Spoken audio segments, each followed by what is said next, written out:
Some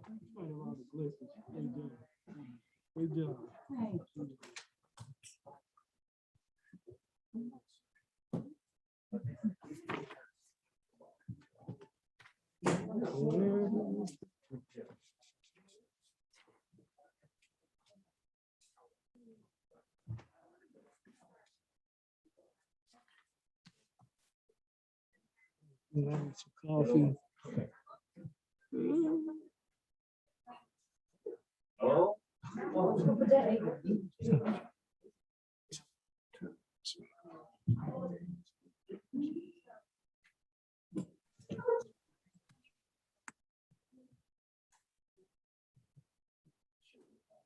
Did you respond?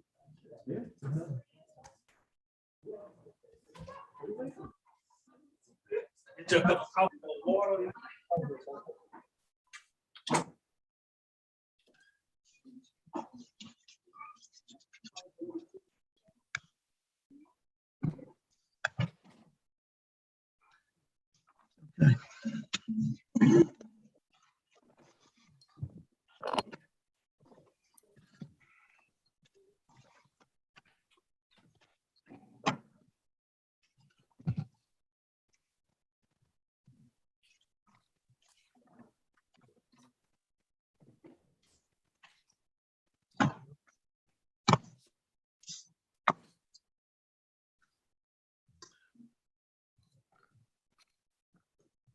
Council, are you all ready to start our 3:30 meeting? Okay. Who's starting the Zoom? You or Karen? Go. That's me.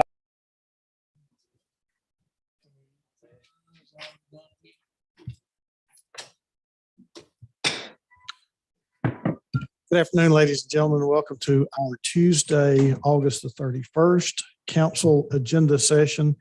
And I'll call this meeting to order. Could I have a motion on the minutes, please? We have a motion to approve with a proper second. There's no objections. The minutes will stand as recorded. We do have a couple of items on final reading this afternoon under Public Works and Planning, items 5A and B. Are there any questions or comments on either of these items? I am not seeing any hands at this time. All right, moving to ordinances on first reading. Madam Clerk, go ahead and let's read 6A.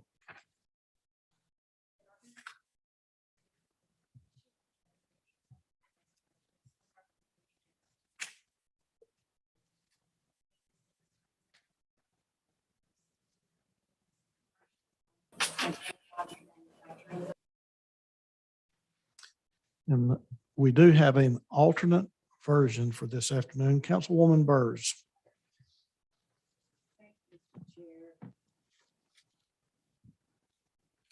Thank you, Mr. Chair. Karen, it's your understanding that they will be here tonight, right?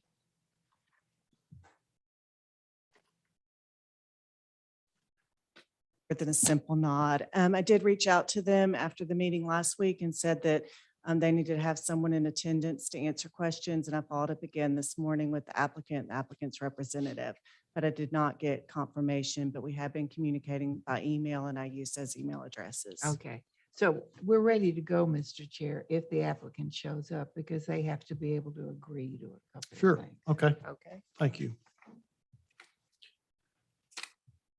All right, moving to resolutions. Madam Clerk, 7A, please.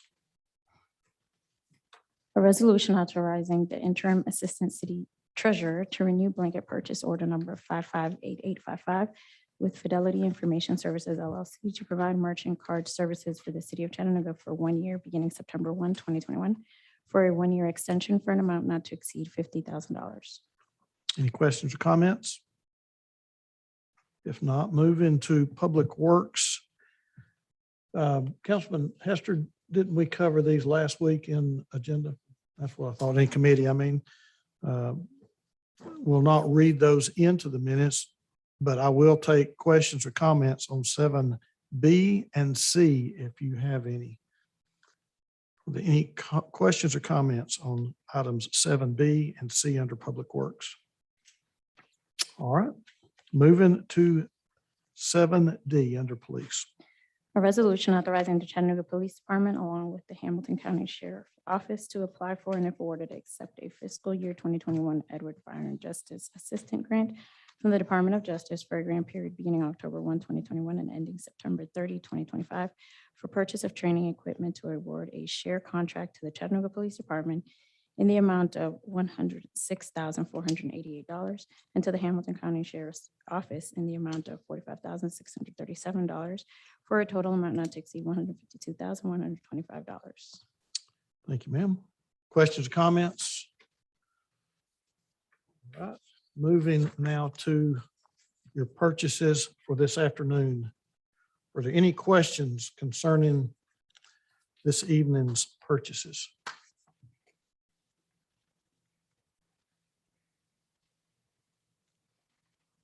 Very well.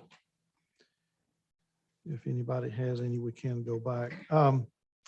Moving now to the September the 7th agenda. September the 7th agenda. Any questions or comments?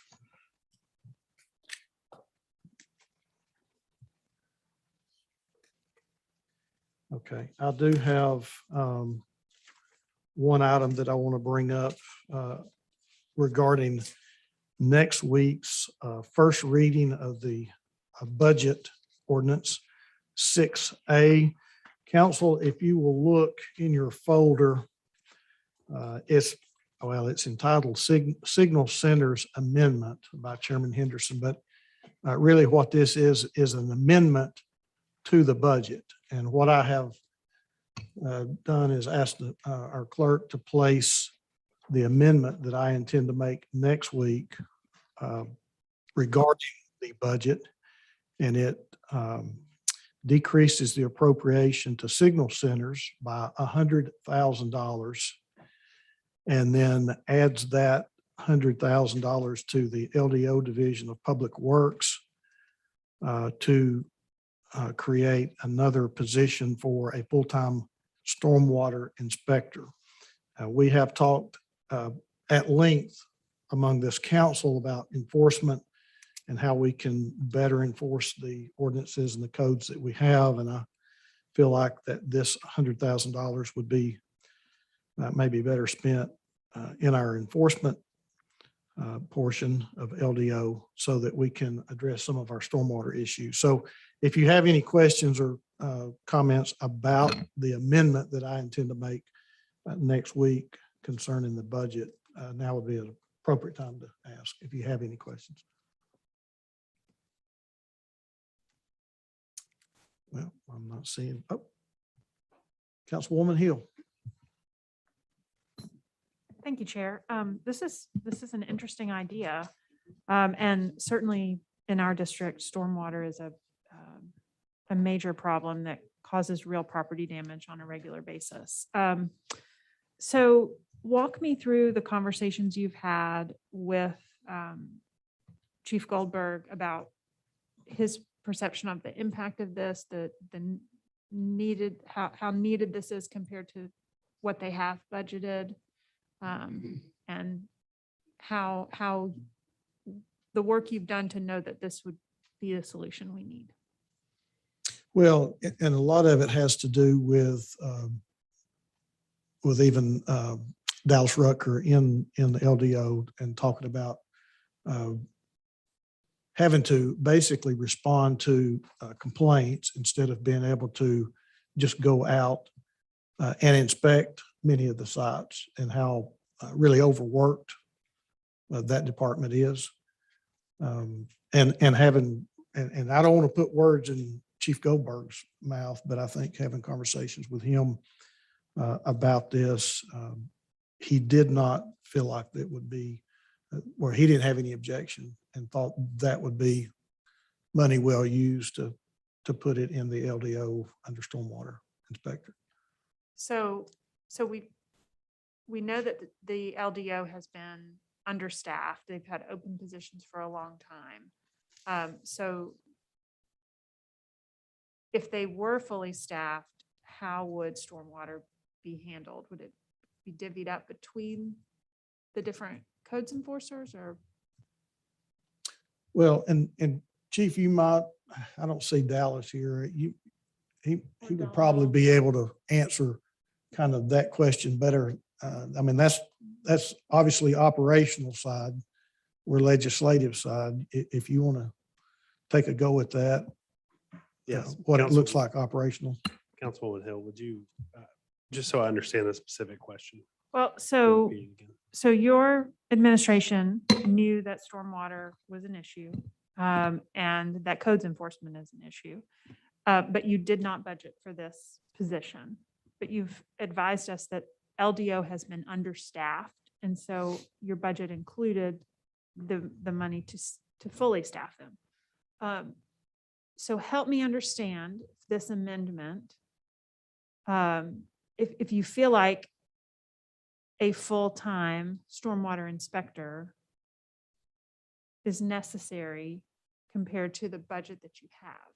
Because I know that enforcement of stormwater is very important in my district. And if this is how we do it, then this is pretty interesting to me. So I think first I would say, we could double the LDO budget if we had enough money to do so, and it would be beneficial to the entire city. I think when we look at the overall budget with the constraints that we have in terms of revenue, we try to always strike that balance, make choices where we can. We do know that we have a lot of vacant positions in LDO that we would like to fill. And I think the pay plan included in the budget will help in that regard. I also think we have some process improvements we can do. I do think that it certainly helps enforcement when we increase the personnel that we have available. And we could probably budget 5 stormwater people in the budget and get more enforcement, more proactive enforcement. But we also are going to have to look at some legislative issues as well when we get down the road. I think, even if we have 20 stormwater inspectors going out, until we hold people accountable in a different way, they're going to continue to, essentially laugh at the stormwater inspector when they show up on a job site. So some things that we need to talk to the council about when we get to that part of strategic planning when it comes to enforcement is how do we hold people accountable for violating stormwater regulations?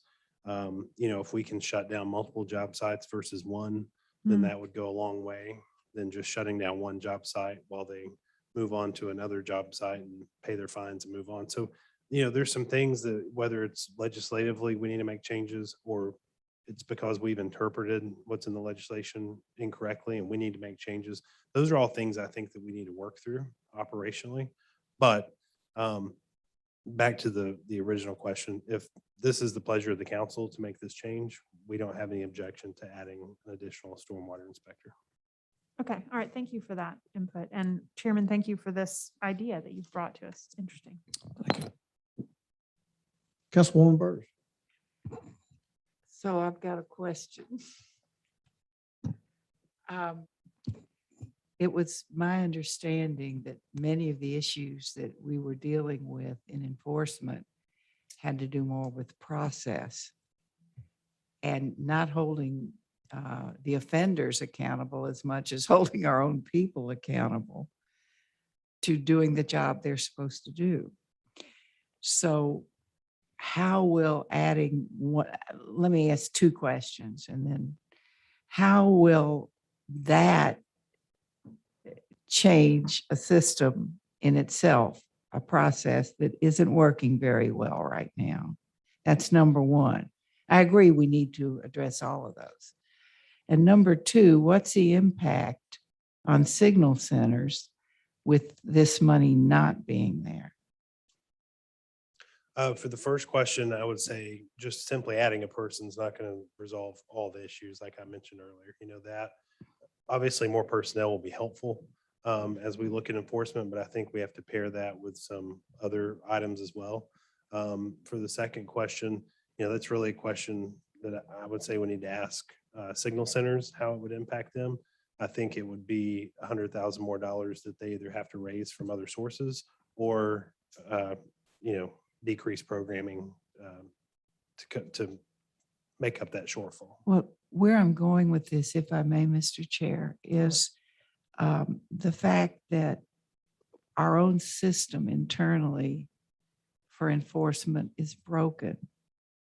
So until that system gets fixed and the process gets fixed, why would we take money away from a signal centers and hire another person if it's not so much the personnel, but the system itself? Sorry, Brent, just, Well, I would just say that is between the council members with this amendment. thank you.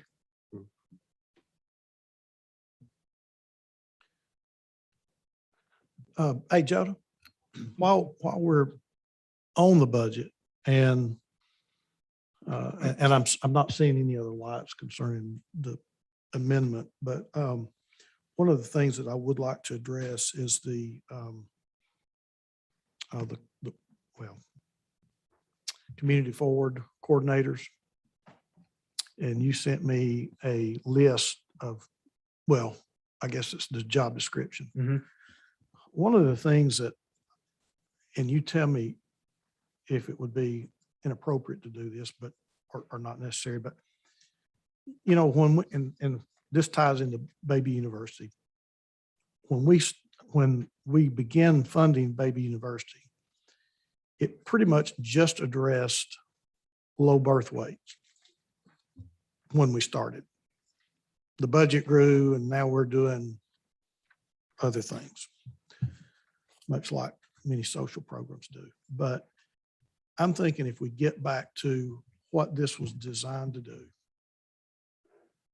target mothers who are in danger of having low birth weight. And at least, I guess we think that low birth weight can be tied to not being ready to start kindergarten, right? I mean, I think that's fair. I hear that at least. And Eventually, I yeah. guess there's probably some data to back that up. My question is, can that be added to the job description of the community forward coordinators to collect data from Baby University so that we can correlate and tie all of these mothers and these babies that have come through Baby University and achieved a healthy birth weight to being ready to start kindergarten?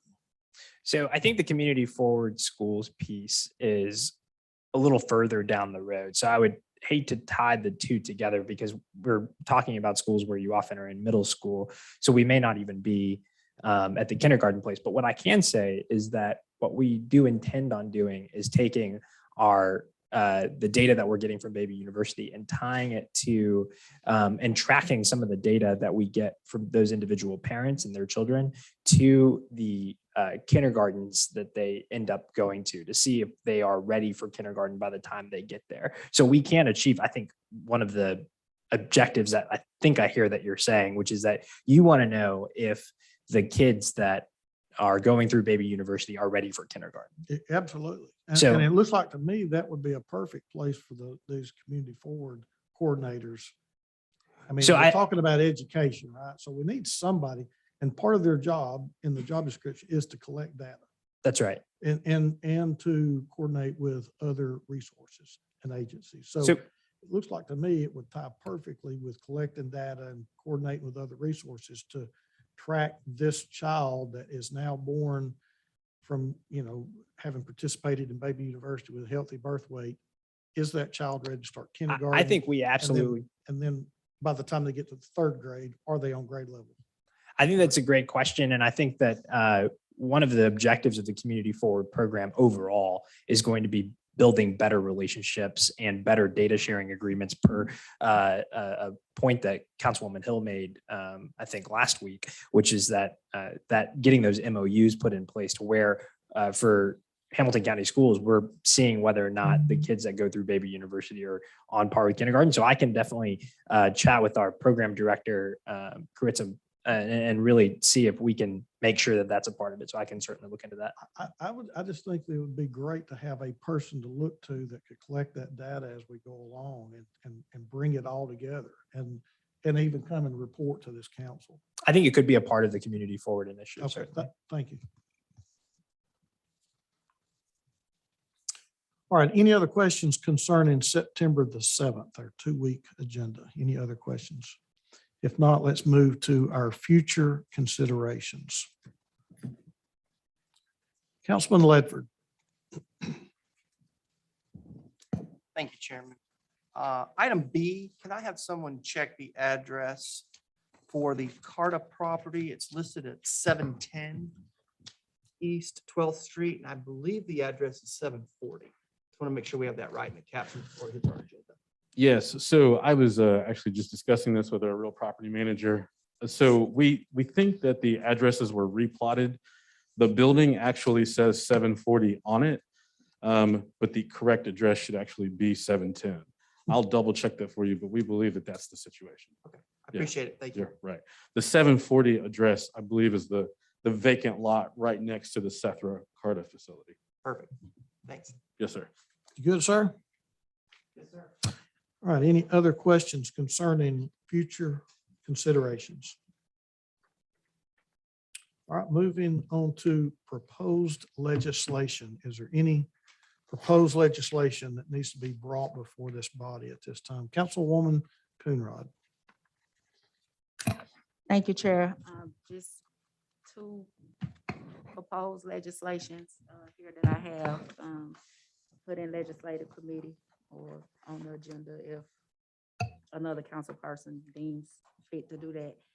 But the first one is just the ordinance to amend the Parks Act, and that is with other acts that are prohibited in our parks. A while ago, we had a presentation from Jonathan Sussman that said that our recreation sites are considered to be public parks as well. And so I wanted those to be included into the ordinance because several of our YFD sites have had issues with gunplay. And so and it's a measure to also create safety in our neighborhood. So just add that to amend it. And under that section, it names, it's not here in the ordinance, but it names like the unlawful uses here, although we do have, constitution to carry. But as you know, if you are caught with a gun and you're a convicted felon or had any gun charges, then it gives you additional penalties around that area. So that's the focus, is to deter people from using their gun, shooting people around our public parks.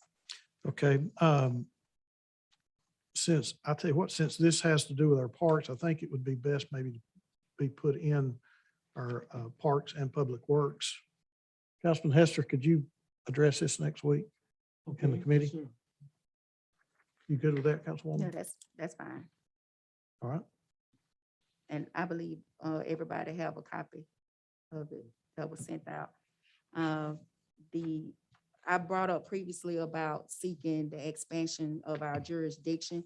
I no longer want to explore that because I'm very passionate about criminal justice reform and reducing barriers to that pipeline. And I believe that this will continue that pipeline if we continue to, pursue jurisdiction.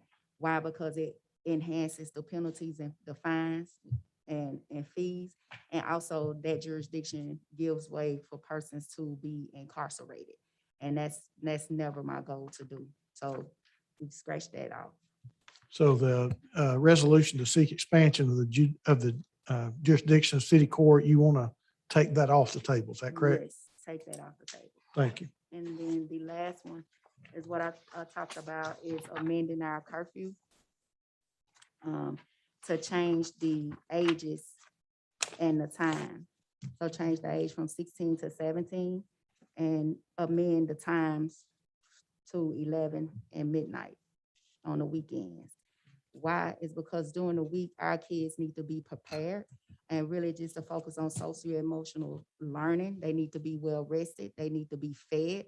So when they arise to attend school, their cognitive skills their emotional skills, their, everything is functioning so they can be their very best.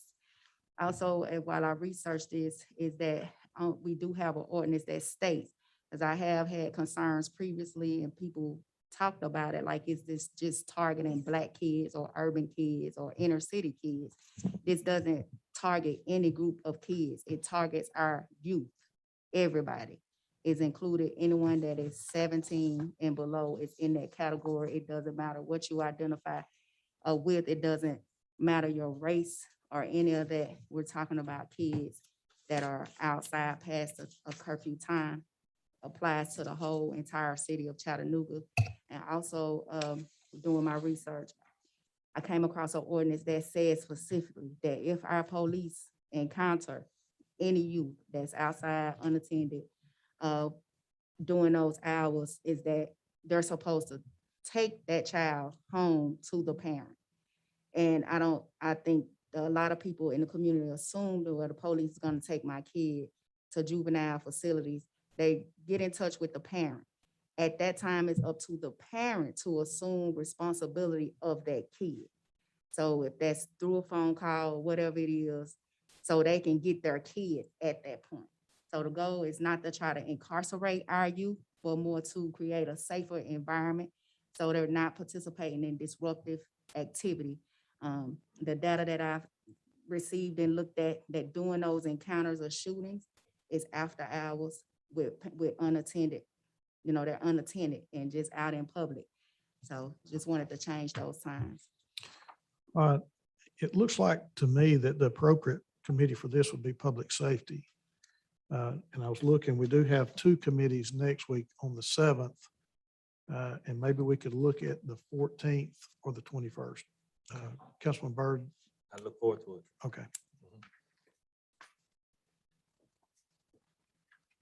All right, Councilwoman Coonrod, anything else? Yes, just one further thing that we brought up last week about the citations. And this is more directly to our city attorney I'm sorry, about the what? about citations. Citations, okay. So I've heavily researched that and sought the opinion from MTAS and other entities and attorneys as well on that. So I would like to schedule a time with Chief Tucker and also our city attorney, so we can talk about which ones make sense to be directed to go to our city court. The only one that is mandated that they actually send to General Sessions Court is traffic tickets. I'm not traffic, but if anything that's done, someone has died or something like mandated to city court, is that. But we as a city can require that they send other citations directly to city court. So I want to look at what makes sense and how we can be a part of creating that legislation together. Okay. And we may, so next week, I do plan on addressing, eliminating the Division 2. I have asked Judge Patey to be present next week. So I think some of this we may be able to address next week as well. And I think the city attorney is probably prepared to answer some of those questions along those lines as well. Yeah, that's fine, but specifically, I want to meet with her about creating the legislation for it. Okay. So, yeah. Sure. Thank you. Councilman Byrd. Thank you, Chair. The curfew situation that Councilwoman Coonrod was talking of, the legislation, any discussion for that would be properly done during that committee time to just discuss and go over some questions that we may have when it comes to the curfew, correct? Yes. Okay. The So other what I thing- would ask is maybe just get with Councilwoman Coonrod, if there is anybody that needs to be present to answer questions. I would think maybe Chief Tucker, or at least a representative from the police department would need to be present. Anybody else, I'll just ask that you would line those individuals up as well. Yes, sir. The other thing would be the legislation that she's speaking of when it comes to citations pertaining to city court. If those answers are not fully answered during your segment when it comes to get rid of one of the divisions, Mhm. eliminating one of the divisions, Could we also address any follow-up questions in public safety during that time? Because we have a public safety. meeting Yeah, I coming think we could probably do that. Yeah. Also, so that could be the second part if there's any other follow-up questions for that. Okay, All right. sure. Okay, thank you. That's it. Councilman Ledford? Thank you, Chairman. On the court expansion that I just found out is now not an issue. In the legislative process that we operate under, can we look at a way to inform council before we get to this dais that the intentions of something to be pulled? I've spent a lot of time researching this, being prepared, talking to Senate judicial, House judicial members, trying to understand this piece of legislation. And I feel like I've wasted a lot of time to just have it dropped at this meeting. I think Yeah. that knowing when the second proposed legislation is no longer willing to come forth from a member needs to be communicated to us directly and at that exact moment.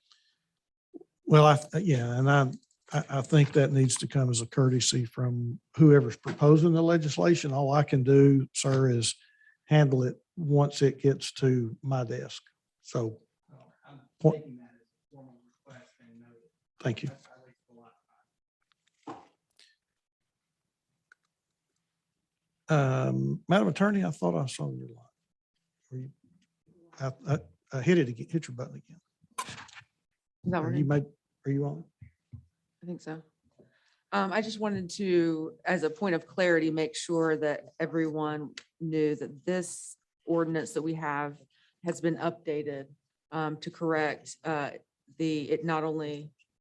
Is that right? The ordinance for curfew or Mhm. the parks? The parks, that Okay. it, sorry, no, it's the curfew that it changes the age to 17 as well as the time. It increases the age, the updated version, which is in everyone's email, but not in everyone's paper copy. So I'll forward that to Karen Okay. and Nicole to make sure that the correct version is. So the paper copy, if I'm understanding you correctly, is 17? Is it- The I'm updated sorry, ordinance changes the curfew from minors under 16 to minors under 17 and from 11 to 10 and midnight to 11. So it changes age and time. Okay. Thank you. Councilman Ledford? Thank you, Oh. Chairman. Since we're in on discussion about that legislation, I'm a little concerned that recreational facilities and ball fields is a little too general. I have some privately owned ball fields. And I want to make sure that we're talking about city-owned property and not private property. Well, if I would, let's address that Sure, at the committee time. understood, And that's what committee is for. understood. Thank you. sir. And so it's at this portion of the agenda, literally all we're doing is giving council members an opportunity to put forth their legislation and have it sent to a committee. Thank you, sir. Thank you. Councilwoman Burrs. Thank you, Mr. Chair. This addresses the curfew matter. Because we've been talking a lot about enforcement. From here on out, whenever we pass something, I'm going to ask about the reality of enforcement of things. Sure.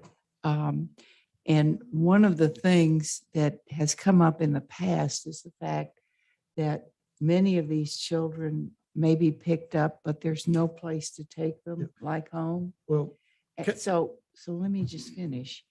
I would very much like to have present the police that would be enforcing Sure. that. and is I it a think that's what I reality? had asked Councilman Byrd to Please, sir. have at least a representative from the police department here. Okay, thank you. Thank you.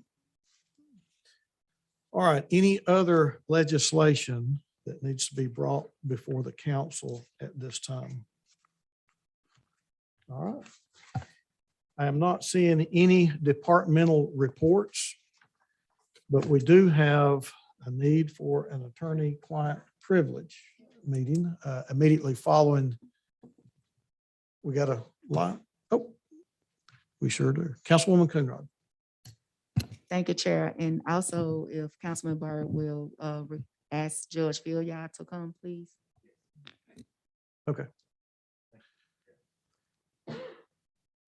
All right, I think that covers all items on our agenda this afternoon with no other lights. I would adjourn this meeting and ask that the room be cleared for our attorney-client privilege meeting. Thank you.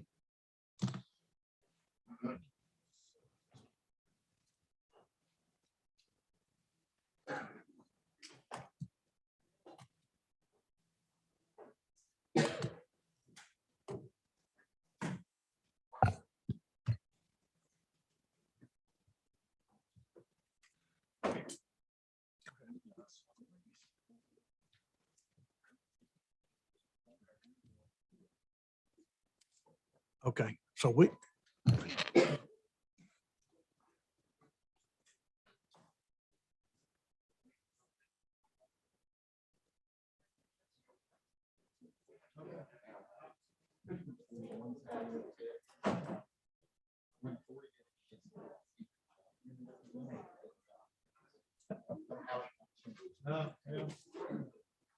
All right. Could have been a few weeks ago when we were having other problems.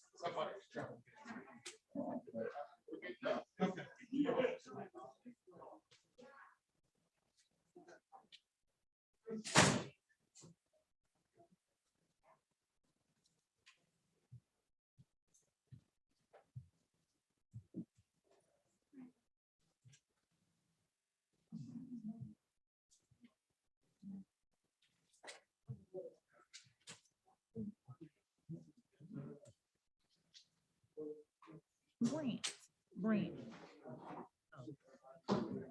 Brian, can you help me understand? How are you today?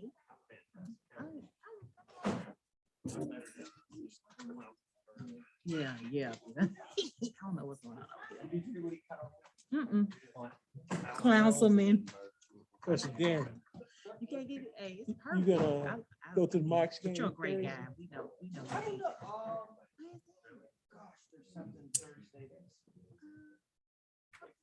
had some help with understanding the paving thing you said. Or you can stand out here because we don't have mine. Well, they shouldn't be. I just need. I just need to understand because you got 3 different streets on. You just show me how. That's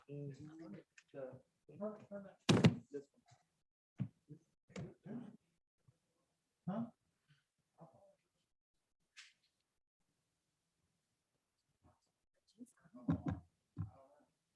Pray to God they can get it turned back on.